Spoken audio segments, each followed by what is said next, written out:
Hi, I'm Heidi at ExpertRedefined.com. I get asked all the time by dental hygienists to find ways to make more money. Now, a lot of us, quite often, think about leaving dental hygiene because of things that have to do with money. And it might not be directly money like I'm not making enough, which quite often it is. It can be something as simple as I can't find enough work. There isn't enough jobs out there. There's not enough money for me in this career. There's too many people. I can't find what I'm looking for. Now, I want you for 1 second to just stop and think. I've heard a lot from people in Michigan and other parts of the country saying that they're not getting paid enough. And the question I love to pose is, and they say, I can't get paid more. This is all I can get. Now, I want you to think for 1 second. In your city, your state, do you suppose that there are at least a dozen hygienists making what you want to make, getting benefits, and in the job that you desire? Do you think that's possible? What I like to ask is, what do you think the difference is between them and you? What do you think? You're a good hygienist, aren't you? You do a great job. Would you like to know the difference? The difference is what you believe you're worth. What you believe someone will pay you is exactly what someone will pay you.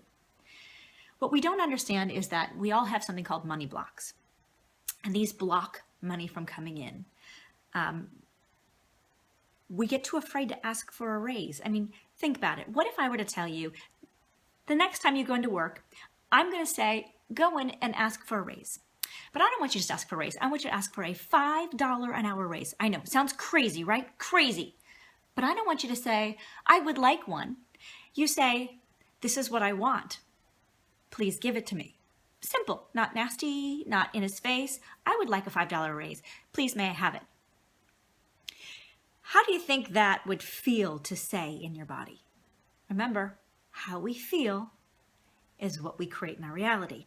Would that feel comfortable? Would that feel easy? Would that feel enjoyable? Or would that feel frightening, actually terrifying? Would it make your heart beat in your chest? Would it make you feel like you're having palpitations? Would it make you worried that you'd get fired? Would it make you feel like, oh my God, I can't ask that. Why would I ask that? I can't do that. That's not okay. Would it make you want to run out of the room screaming, no, don't make me do it? I mean, that's how I would feel. Let's be honest. We're constantly made to feel that we get paid too much. I mean, I heard it from a handful of the dentists I worked for. I pay you too much.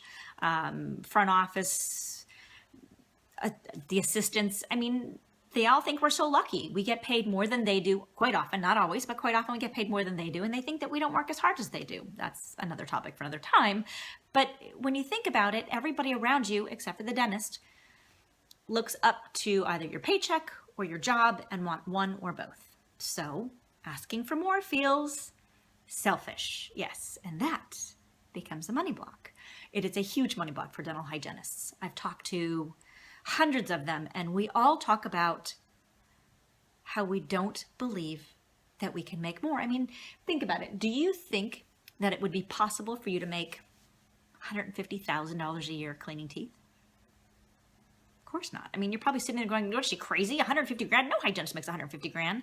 I mean, I live in California, and I knew if I worked 5 days a week, killing it, I might make close to 6 figures, which to me seems even preposterous for dental hygiene, because the expectation is you get paid what you get paid, and you don't get rich cleaning teeth in a as a dental hygienist in an office. I mean, we all know that. You're not going to get rich that way.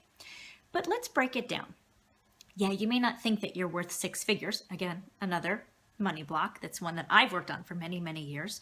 I figure, why would someone pay me 6 figures a year? I'm not worth 6 figures.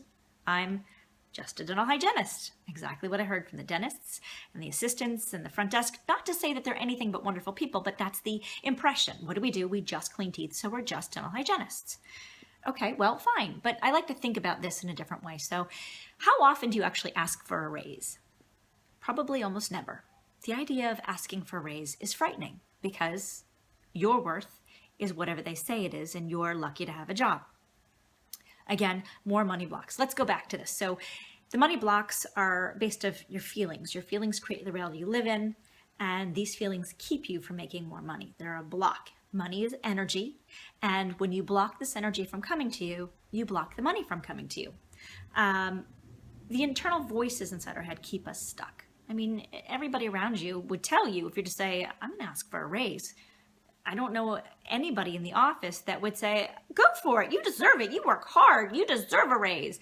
I mean, I like to think about what it is we're making on a daily basis. If I see 8 patients on average, $100 per patient, 8 patients a day, I'm bringing in $800 a day. If you ask for a $2 raise, it's $16. If you ask for a $5 an hour raise, it's $40. It's 5% of what you bring in revenue-wise. I'm not asking for 15 or 20 or 50%. Yes, I already get paid a certain amount, but it's not as big as you think. And we all get frightened of asking for this simple more energy concept. I want more of this to flow to me, so I need to allow it to come to me. So how do you do that? Okay. A good thing to do is to feel into what it would feel like to have more, to have that $5 an hour raise. I mean, it's a very simple shift. What would you do with that money? How would you use it? It's not a lot. Okay, $160 a month if you're working full-time after taxes. Let's say you take home $100. Would you spend it on yourself, or would you spend it on your kids or the house? Yes, there's a lot of bills to pay. There's a lot of things to do. There always will be. But you're constantly focusing on taking care of other people's needs, not your own, which in turn blocks more money from coming. Because if you're not that important, it's a block. I don't need money. They need money. My kids need new shoes. I need to get new clothes for my husband. He needs a new suit. I need to make the house. Fine. Whatever it is, if you can focus on something that makes you feel good, what you need the money for, that would make you feel amazing, you're working on your money blocks. It's that simple. Doesn't mean you have to go out and buy that Michael Kors new bag, which you're craving and want so bad, but can't afford. How about you start with, if you're going to do something, it doesn't have to be a thing, hire someone to clean the house for you once a month. Now we're talking. I mean, that's worth something, okay? The next thing to do is, once you can feel the way you're feeling, pick apart when you are feeling anxious. If I were to say there's $100,000 in your bank account right now, do you feel like you need to go spend it? Or do you feel like, oh my God, I need to watch because it might fly away if I'm not careful because I'm not good with money? Or do you think, gosh, there's so much more I need to do. I need to figure out where should I invest it and what should I do with it? And da-da-da-da-da-da-da-da. Okay, this too is blocking money from coming. So you need to listen to your internal conversation around money and what your self-worth is with money. And I don't mean I'm good with money, or it's really, what do you think you are worth? How much money do you think you're worth being paid? Typically, we get paid exactly what we think we're worth, hence why we get paid the amount we do and not more. Another thing I love to do is called EFT. This is a really great way to help with money blocks because money blocks are really insidious. They're more subconscious level things. So if you've ever heard of EFT, it's called Emotional Freedom Technique.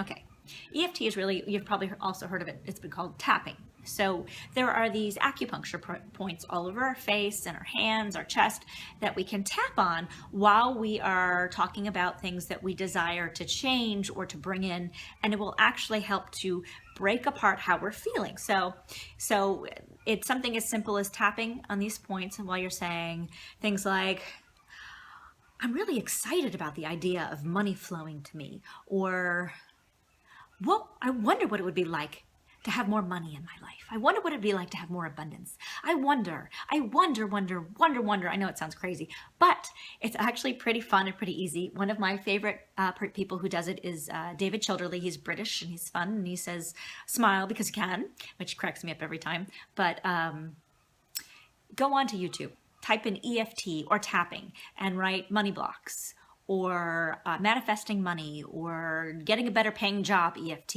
I guarantee you will find one, if not a dozen videos of people showing you exactly how to do EFT and help you break through these blocks. Okay, so that's a huge thing.